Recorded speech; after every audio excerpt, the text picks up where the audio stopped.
Hello students, कैसे हैं आप? बिल्कुल ठीक, sound and healthy, very good.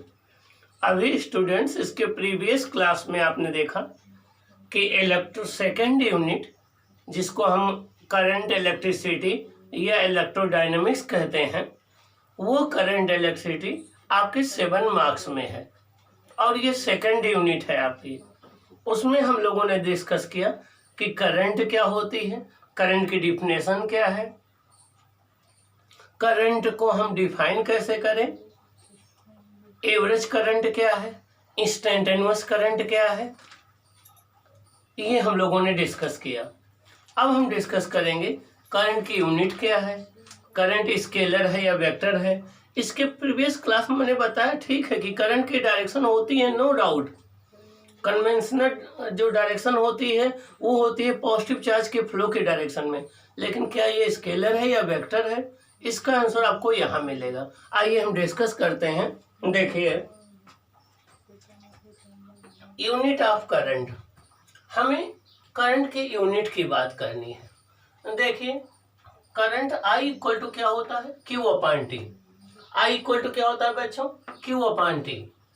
Q क्या है, चार्ज, T क्या है, टाइम, Q क्या है, चार्ज, T क्या है, टाइम। तो करंट I इक्वल टू क्या हो जाएगा, charge Q upon time T।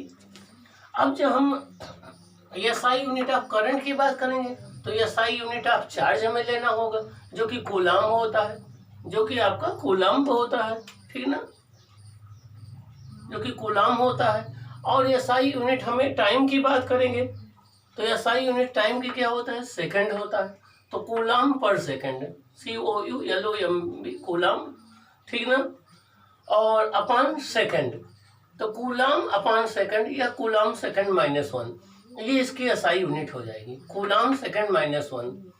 लेकिन एक साइंटिस्ट थे एवोगाड्रो एम्पियर, उन्हीं को क्रेडिट देने के लिए करंट की यूनिट एम्पियर होती है। क्या होती है, एम्पियर होती है। किससे डिनोट करते हैं, कैपिटल ए से। किससे डिनोट करते हैं, कैपिटल ए से। अगला पॉइंट, करंट एक बेस क्वांटिटी है, करंट एक बेस फिजिकल क्वांटिटी है या फंडामेंटल फिजिकल क्वांटिटी है। इसकी डायमेंशन क्या हो जाएगी, कैपिटल ए। करंट की डायमेंशन क्या हो जाएगी, कैपिटल ए। यूनिट क्या हो गई, एम्पियर। अब 1 एम्पियर को कैसे डिफाइन करेंगे, 1 ampere equal to 1 coulomb upon 1 second, 1 coulomb upon 1 second equal to 1 coulomb per second और 1 एम्पियर। इसका मतलब ये हो गया, if 1 coulomb of charge flow through a conductor in 1 second, the current flowing through the conductor is said to be 1 ampere. इसका मतलब ये हो गया कि अगर किसी कंडक्टर से 1 कूलम्ब का चार्ज फ्लो कर रहा हो 1 सेकंड में, तो उस कंडक्टर से फ्लो होने वाली करंट क्या होगी, 1 एम्पियर होगी। इसका मतलब अगर किसी कंडक्टर से 1 कूलम्ब का चार्ज 1 सेकंड में फ्लो कर रहा हो तो उस कंडक्टर से फ्लो होने वाली करंट क्या होगी, 1 एम्पियर होगी। तो 1 ampere is the current that is defined as the current when 1 coulomb of charge flow through a conductor in 1 second। जब भी किसी कंडक्टर से 1 कूलम्ब का चार्ज 1 सेकंड में फ्लो होता है तो हम कहते हैं करंट जो फ्लो कर रही है वो 1 एम्पियर है। तो 1 एम्पियर इक्वल टू हो जाएगा 1 कूलम्ब पर सेकंड। ओके, अब हमें पता है Q इक्वल टू क्या होता है, NE, क्वांटाइजेशन ऑफ चार्ज से। Q equal to NE, N equal to Q upon E। N क्या है, number of charge carrier, N क्या है, number of charge carrier, Q क्या है, चार्ज, E क्या है, इलेक्ट्रॉन का चार्ज। Q हमने कितना ले लिया, 1 कूलम्ब। E क्या है, इलेक्ट्रॉन का चार्ज 1.6 इंटू 10⁻⁻19 कूलम्ब। कितना आ जाएगा, 6.25 इंटू 10⁻18, 6.25 इंटू 10⁻18। इसका तो 1 कूलम्ब चार्ज जो होता है वो 6.25 इंटू 10⁻18 इलेक्ट्रॉन के चार्ज के इक्वल होता है। 1 कूलम्ब चार्ज जो है 6.25 इंटू 10⁻18 इलेक्ट्रॉन पर जो चार्ज होता है इसके इक्वल होता है। इसका मतलब ये हो गया कि अगर किसी वायर से 1 एम्पियर की करंट फ्लो कर रही होगी तो 1 एम्पियर होता है 1 कूलम्ब अपॉन 1 सेकंड, 1 एम्पियर होता है 1 कूलम्ब अपॉन 1 सेकंड, और 1 कूलम्ब होता है 6.25 इंटू 10⁻18 अपॉन 1 सेकंड, तो हो जाएगा 6.25 इंटू 10⁻18 इलेक्ट्रॉन, 6.25 इंटू 10⁻18 इलेक्ट्रॉन। इसका मतलब ये हो गया कि अगर ये कोई कंडक्टर हो, इसमें 1 एम्पियर की करंट फ्लो कर रही हो, ये कोई एक कंडक्टर हो, इसमें 1 एम्पेयर की करंट फ्लो कर रही हो, तो इसके फर्स्ट एंड पर हर एक सेकंड में 10⁻18 इलेक्ट्रॉन यहाँ एंटर करेंगे और यहाँ से 10⁻18 इलेक्ट्रॉन लीव करेंगे। अगर ये कोई एक कंडक्टर है जिसमें से 1 एम्पेयर की करंट फ्लो कर रही है, तो इसके फर्स्ट सेकंड पर हर एक सेकंड में, इसके फर्स्ट एंड पर हर एक सेकंड में 10⁻18 इलेक्ट्रॉन एंटर करेंगे और यहाँ से 10⁻18 इलेक्ट्रॉन लीव करेंगे। अब जितना चार्ज यहाँ एंटर कर रहे हैं उतना चार्ज यहाँ से लीव करेंगे, तो ये वायर न्यूट्रल का न्यूट्रल बना रहेगा। मीन्स अगर किसी वायर से करंट फ्लो कर रही है तो उसमें कोई चार्ज नहीं होता है। किसी वायर से अगर करंट फ्लो कर रही है तो उसमें कोई चार्ज नहीं होता है। तो जब भी किसी कंडक्टर से 1 एम्पेयर की करंट फ्लो कर रही होगी तो उस कंडक्टर से ईच सेकंड 10⁻18 इलेक्ट्रॉन फ्लो कर रहे होंगे। अब करंट की कुछ स्मॉलर यूनिट है, उनके विषय में हम बात कर लें। एक है मिली एम्पेयर, 1 मिली एम्पेयर होता है 10⁻³ एम्पेयर। एक होता है माइक्रो एम्पेयर, 1 माइक्रो एम्पेयर होता है 10⁻6 एम्पेयर। एक होता है नैनो एम्पेयर, 1 नैनो एम्पेयर होता है 10⁻9 एम्पेयर। ये करंट की कुछ स्मॉलर यूनिट है। करंट को हम किस इंस्ट्रूमेंट से मेजर करते हैं? करंट को मेजर करते हैं अमीटर से। किससे मेजर करते हैं? अमीटर से। तो करंट जो है अमीटर से मेजर की जाती है। अमीटर का सिंबल क्या है? ये कैपिटल ए। अमीटर का सिंबल क्या है? Capital A. ये अमीटर का सिंबल होता है।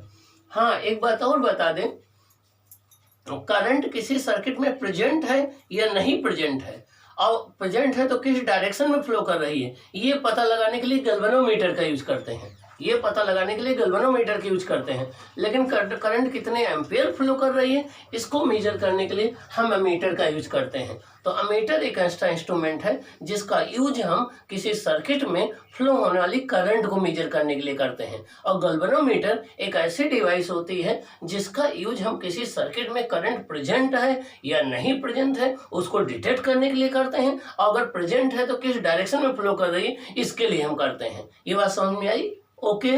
देखिए, अमीटर जिससे हम करंट मेजर करते हैं, आइडियल अमीटर का रेजिस्टेंस 0 ओम होता है। आइडियल अमीटर का रेजिस्टेंस 0 ओम होता है, और रियल अमीटर का रेजिस्टेंस वेरी लो होता है। आइडियल अमीटर का रेजिस्टेंस 0 ओम होता है, रियल अमीटर का रेजिस्टेंस वेरी लो होता है। रियल अमीटर का रेजिस्टेंस वेरी लो होता है। और अमीटर को हमेशा जिस सर्किट एलिमेंट में करंट मेजर करनी हो, अमीटर को हमेशा जिस सर्किट एलिमेंट में करंट मेजर करनी हो, मान लो आपको पता करना है इसमें से कितनी करंट फ्लो हो रही है, तो इसके साथ सीरीज में करंट करेंगे। किस में कनेक्ट करेंगे? सीरीज में। तो अमीटर को हमेशा सीरीज में कनेक्ट किया जाता है। जिस सर्किट एलिमेंट में करंट मेजर करनी होती है उसके साथ सीरीज में कनेक्ट किया जाता है। अब क्वेश्चन ये उठता है, करंट स्केलर है या वेक्टर है? करंट स्केलर है या वेक्टर है? करंट में मैग्नीट्यूड भी होता है। 3 एम्पियर आप शो करते हो, किस डायरेक्शन में जा रहे हैं डायरेक्शन भी शो करते हो। तो करंट में डायरेक्शन भी है, मैग्नीट्यूड है, तो इसे स्केलर होना चाहिए या वेक्टर होना चाहिए। अब ये क्वेश्चन अराइज होता है। स्टूडेंट्स, किसी क्वांटिटी में केवल मैग्नीट्यूड और डायरेक्शन होना ही उसके वेक्टर होने की गारंटी नहीं है। किसी फिजिकल क्वांटिटी में केवल मैग्नीट्यूड और डायरेक्शन होना ही उसके वेक्टर होने की गारंटी नहीं है। अगर वो वेक्टर क्वांटिटी है तो उसे सिंपल मैथमेटिक्स के द्वारा ऐड नहीं किया जा सकता। उसके लिए वेक्टर एडिशन का यूज करना पड़ेगा, उसके लिए ज्योमेट्रिकल लॉ का यूज करना पड़ेगा। वेक्टर एडिशन होता है r² = p² + q² + 2pq cos theta. अगर दो वेक्टर p व q हो, उनके बीच में स्मॉलर एंगल थीटा हो, तो उनका रिजल्टेंट होता है r² = p² + q² + 2pq cos theta. ये कहलाता है वेक्टर एडिशन।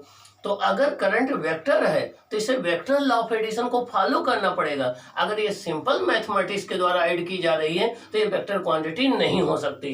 देखिए, ये कोई एक वायर है, इसमें 3 एम्पेयर की करंट है। ये कोई एक वायर है, इसमें 4 एम्पेयर की करंट है। देखिए, एक वायर ये है, इसमें I1 4 एम्पेयर की करंट है। एक वायर ये है, इसमें I2 3 एम्पेयर की करंट है। दोनों वायर एक दूसरे के 90 डिग्री पर हैं, मीन्स I1 I2 बीच में एंगल 90 डिग्री है। अब एक वायर ये है, इसमें करंट I एम्पेयर है, इसमें करंट I एम्पेयर है। हमें I की वैल्यू फाइंड आउट करना है कि I कितनी है। देखिए, आपके सामने हम दो आंसर राइट कर रहे हैं। एक I = I1 + I2, तो 3 ampere plus 4 ampere equal to 7 ampere. ये सिंपल मैथमेटिक्स है, सिंपल अलजेब्रा है, यहाँ पर कोई हमने वेक्टर नहीं यूज किया। एक है I equal to I1 square और अगला है I equal to I square equal to I1 square plus I2 square plus 2I1 I2 cos theta. यहाँ थीटा कितना है कास 90। यहाँ I1 की वैल्यू 3 रखो, 3 का स्क्वायर फिर 4 का स्क्वायर, उसका स्क्वायर रूट ले लो, तो ये कितना आएगी 5 एम्पियर आएगी। क्या आएगी 5 एम्पियर आएगी। ये आपकी 5 एम्पियर आएगी। ये अगर ये आंसर सही होता तब करंट एक वेक्टर क्वांटिटी होती। अगर आपका 5 एम्पियर आंसर सही होता तब करंट एक वेक्टर क्वांटिटी होती। रीजन क्या है, ये वेक्टर लॉ ऑफ एडिशन है, लेकिन आंसर क्या सही होता है 7 एम्पियर। आंसर क्या सही होता है 7 एम्पियर। इसलिए करंट क्या है एक स्केलर क्वांटिटी है। तो करंट में मैग्नीट्यूड भी होता है, डायरेक्शन भी होता है, लेकिन current vector law of addition को फॉलो नहीं करती है, इसलिए करंट एक स्केलर क्वांटिटी है। तो किसी भी वेक्टर क्वांटिटी में केवल मैग्नीट्यूड और डायरेक्शन होना ही उसके वेक्टर होने की गारंटी नहीं होती है। उसके वेक्टर होने के लिए उसे वेक्टर लॉ ऑफ एडिशन को फॉलो करना पड़ेगा।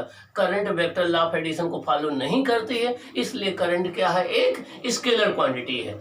अब हम देखेंगे कि जब भी करंट फ्लो कर रही हो किसी कंडक्टर में तो हम चार्ज का फ्लो कैसे निकालें कि कितना चार्ज उसमें फ्लो कर रहा होगा इसको। अब हम ये देखेंगे स्टूडेंट्स कि अगर किसी कंडक्टर से करंट फ्लो कर रही है तो चार्ज तो 100% फ्लो कर रहा होगा। अब हम ये जानना चाहते हैं कि कितना चार्ज कितने टाइम में फ्लो कर रहा है। मीन्स हमें चार्ज कैलकुलेट करना है कि कितना चार्ज फ्लो कर रहा है। तो उसके लिए हम क्या करेंगे, देखिए कैलकुलेशन ऑफ चार्ज।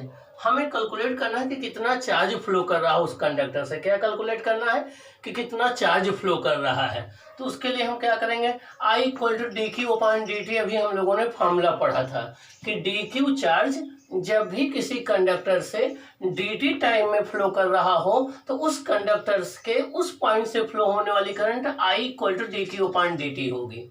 मीन्स जब भी किसी कंडक्टर के किसी भी पॉइंट से dq चार्ज फ्लो कर रहा हो dt टाइम में, तो उस कंडक्टर से फ्लो होने वाली करंट क्या होगी I equal to D Q upon D T होगी। क्या होगी D Q upon D T होगी। ओके, अब इससे हमें क्या इम्प्लाई होता है कि डी क्यू इक्वल टू क्या हो जाएगा आई डी की। यहाँ से डी क्यू इक्वल टू क्या हो जाएगा I into d T. D Q equal to क्या हो जाएगा आई इंटू डी टी। तो डी क्यू इक्वल टू हो जाएगा आई डी टी। अब यहाँ से हम 3 केस ले सकते हैं। देखिए फर्स्ट केस ये है कि if given current is constant, मतलब जो हमें करंट दी गई वो कांस्टेंट है। मीन्स अगर 2 एम्पियर है तो हमेशा 2 एम्पियर ही फ्लो कर रही है, वो 2 से 3 नहीं हो रही, 2 से हाफ नहीं हो रही है। मीन्स एक कांस्टेंट करंट फ्लो कर रही है। या कांस्टेंट को स्टडी करंट भी बोलते हैं, या STEADY, स्टडी करंट फ्लो कर रही है, जैसा बैटरी करंट फ्लो कराती है। तो जब भी किसी सर्किट में कांस्टेंट करंट फ्लो कर रही हो, करंट टाइम के साथ ना चेंज हो रही, तो उसे स्टडी करंट या कांस्टेंट करंट बोलते हैं। अब अगर कांस्टेंट करंट फ्लो कर रही होगी तो देखिए डी क्यू इक्वल टू आपका क्या है, D Q equal to I D T है। बोथ साइड का इंटीग्रेशन कर दीजिए। इंटीग्रेशन डी क्यू बराबर क्या हो जाएगा integration I D T. D Q का इंटीग्रेशन क्या हो जाएगा डेल्टा क्यू। डेल्टा क्यू मतलब चार्ज जितना फ्लो कर रहा है, और आई कांस्टेंट है तो ये इंटीग्रेशन के बाहर आ जाएगा। आई क्या है, आई जो है वो कांस्टेंट है तो ये इंटीग्रेशन के बाहर आ जाएगा। ये हो जाएगा आई डी टी। क्या हो जाएगा आई डी टी। आई जो है कांस्टेंट करंट है, देखिए कांस्टेंट करंट है तो हमने इंटीग्रेशन के बाहर ले लिया, इंटीग्रेशन डी टी हो जाएगा। अब इंटीग्रेशन डी टी का फॉर्मूला क्या होता है, इंटीग्रेशन डी टी होता है, इंटीग्रेशन 1 डी टी होता है टी के इक्वल। क्या होता है टी के इक्वल। तो ये आपका इंटीग्रेशन डी टी क्या हो जाएगा टाइम इंटरवल डेल्टा टी हो जाएगा। क्या होगा डेल्टा टी हो जाएगा। तो आपके पास फॉर्मूला क्या आ जाएगा delta Q equal to I delta T. Delta Q equal to I delta T. Delta Q equal to I delta T. इसका मतलब ये हो गया कि जब भी किसी कंडक्टर से कांस्टेंट करंट आई फ्लो कर रही हो, जब भी किसी कंडक्टर से कांस्टेंट करंट आई फ्लो कर रही हो और आप जानना चाहते हो कि कितना चार्ज उसमें फ्लो कर रहा है, डेल्टा क्यू जानना चाहते हो, तो आई और डेल्टा टी को मल्टीप्लाई कर दोगे। डेल्टा टी टाइम इंटरवल है तो आपको टोटल चार्ज पता लग जाएगा। तो जब भी किसी कंडक्टर से कांस्टेंट करंट फ्लो कर रही हो, उस केस में टोटल चार्ज फाइंड आउट करने के लिए करंट को हम टाइम इंटरवल से मल्टीप्लाई कर दें तो टोटल चार्ज आ जाता है। यहाँ से डी क्यू बराबर आई डी टी था, इसका इंटीग्रेशन किया तो इंटीग्रेशन डी क्यू जो है ये डेल्टा क्यू हो गया, और यहाँ से आई कांस्टेंट है, इंटीग्रेशन डी टी जो है वो टी हो गया, तो delta Q equal to I delta T या क्यू बराबर आई टी। इस फॉर्मूले से आप जो है वो चार्ज निकाल सकते हो, ठीक है। तो टोटल चार्ज हमें पता लग जाएगा, टोटल चार्ज यहाँ से पता लग जाएगा। या इसको हम ऐसा भी राइट कर सकते हैं, डेल्टा क्यू को आप क्यू राइट कर दो और करंट आई हो गया तो Q equal to I into T से मल्टीप्लाई कर दो तो पता लग जाएगा कि कितना चार्ज आपका फ्लो कर रहा है, यहाँ से आ जाएगा। अब सेकंड केस में अगर हम ये मान लें कि गिवन जो करंट है वो टाइम पर डिपेंड कर रही है, मीन्स टाइम के साथ वो इंक्रीज या डिक्रीज हो रही है, वो कांस्टेंट करंट नहीं है, फिक्स्ड नहीं उसकी वैल्यू, वो टाइम पर डिपेंड कर रही, करंट टाइम के पदों में दी गई है। तो अगर वो करंट टाइम पर डिपेंड कर रही है तो हम कहते हैं करंट टाइम का एक फंक्शन है। क्या है? करंट टाइम का एक फंक्शन है। तो अगर किसी भी कंडक्टर में जो करंट फ्लो कर रही है वो कांस्टेंट नहीं है, टाइम के साथ इंक्रीज या डिक्रीज हो रही है, तो हम कहेंगे करंट वो टाइम का एक फंक्शन है। उस केस में अगर आप करंट चार्ज निकालेंगे तो डेल्टा क्यू बराबर आ जाएगा इंटीग्रेशन T1 से T2। जितने टाइम इंटरवल में आपको करंट निकालना हो, इंटीग्रेशन T1 से T2 आई डी टी कर दीजिए तो आपका चार्ज फ्लो कितना है ये पता लग जाएगा। जितने टाइम इंटरवल में T1 से T2 जितने टाइम इंटरवल में आप निकालना चाहते हैं चार्ज फ्लो, T1 से T2 आई डी टी कर दीजिए, यहाँ आई की वैल्यू पुट कर दीजिए तो आपको टोटल चार्ज पता लग जाएगा कितना फ्लो कर रहा है। ये रिजल्ट सेकंड हो गया, ये रिजल्ट फर्स्ट हो गया। तो ये फार्मूला तब यूज करेंगे जब करंट कांस्टेंट नहीं होगी, वो टाइम के साथ कम ज़्यादा हो रही होगी, वो टाइम पर डिपेंड कर रही होगी, टाइम का एक फंक्शन होगी। अब तीसरा केस, अगर आपको करंट और टाइम के बीच में ग्राफ दे दिया जाए, ये करंट है ये टाइम है, इसके बीच में ग्राफ दे दिया जाए, देखें t इक्वल टू 0 पर करंट ये थी, t equal to t not पर करंट 0 हो गई, और आपसे कहा जाए बताइए कितना चार्ज फ्लो कर रहा है, तो इसका करंट और टाइम का जो एरिया है ये एरिया फाइंड आउट कर लेंगे तो चार्ज निकल आएगा। तो charge delta Q equal to हो जाएगा area of the I T graph, charge delta Q equal to हो जाएगा area of the I T graph, means current और टाइम के एक्सिस के बीच में जो एरिया है ये एरिया निकाल लेंगे 1/2 बेस इंटू हाइट से तो पता लग जाएगा कि कितना चार्ज फ्लो कर रहा है। ये तीसरा रिजल्ट हो जाएगा। तो जब भी किसी सर्किट से करंट फ्लो कर रही हो और आपको चार्ज फाइंड आउट करना हो तो उसके लिए आपके पास 3 मेथड है। पहला मेथड है, अगर आपको करंट और टाइम का ग्राफ दिया गया है तो इसका एरिया निकाल लेना तो चार्ज पता लग जाएगा। और उसके पहले वाला मेथड ये है कि जितने टाइम इंटरवल में निकालना हो T1 से T2 उसका इंटीग्रेशन कर देना तो चार्ज निकल आएगा। अगला मेथड ये है कि जो करंट दी गई है उसको टाइम से मल्टीप्लाई कर दो तो चार्ज निकल आएगा। ये रहा चार्ज को कैलकुलेट करने के डिफरेंट मेथड्स। अब इन पर बेस्ड हम न्यूमेरिकल सॉल्व कर लें तो हमें पता लग जाएगा कि हाँ जब कांस्टेंट करंट फ्लो कर रही होगी, जैसे एग्जांपल हम ले लो, हम कह दें कि किसी कंडक्टिंग वायर में 3 एम्पेयर की करंट फ्लो कर रही है, 3 एम्पेयर की कांस्टेंट करंट फ्लो कर रही है, बताइए 2 सेकंड में कितना चार्ज फ्लो हो जाएगा। तो अब इस केस में डायरेक्ट आप Q equal to I into T लगा देंगे तो 3 2 6 कूलम आ जाएगा, 3 2 6 कूलम आ जाएगा। अब हम एग्जाम्पल के थ्रू ये तीनों फार्मूलों का केस देखेंगे जिससे आपको ये बात क्लियर हो जाएगी। ओके।